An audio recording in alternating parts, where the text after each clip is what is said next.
Aujourd'hui, je vous parle des différentes formes de célébration de la messe tridentine.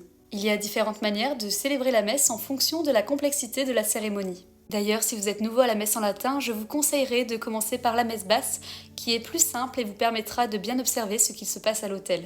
Nous avons donc la messe solennelle, la messe chantée, ainsi que la messe basse. Pour la messe solennelle, la missa solemnis, le célébrant est assisté d'un diacre et d'un sous-diacre. Les parties de la messe qui sont dites à voix haute sont chantées. D'ailleurs, toutes ces parties chantées sont faites par un chœur ou par un chantre. L'encens peut être utilisé et enfin, 6 cierges ou plus sont allumés à l'autel. Pour la messe chantée, la missa cantata, le célébrant n'est pas assisté d'un diacre ni d'un sous-diacre. Seulement certaines parties de la messe qui sont dites à voix haute sont chantées. Ces parties chantées sont toujours chantées par le chœur ou par le chantre. Et ici aussi, l'encens peut être utilisé, ainsi que 6 cierges ou plus sont allumés à l'autel. Enfin, la messe basse, la missa privata.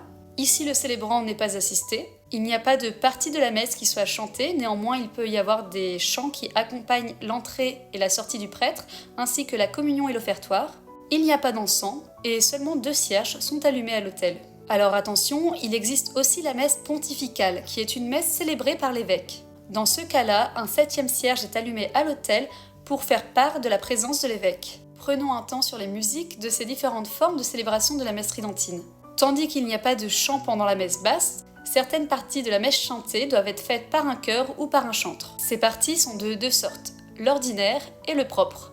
Comme leur nom l'indique, l'ordinaire est toujours le même et le propre s'applique au jour de la messe. Les parties de l'ordinaire sont le Kyrie, le Gloria, le Credo, le Sanctus et Benedictus ainsi que l'Agnus Dei. Sachez d'ailleurs que de nombreux compositeurs ont écrit des messes pour l'Église. Et ces compositions comprennent en général les 5 éléments de l'ordinaire.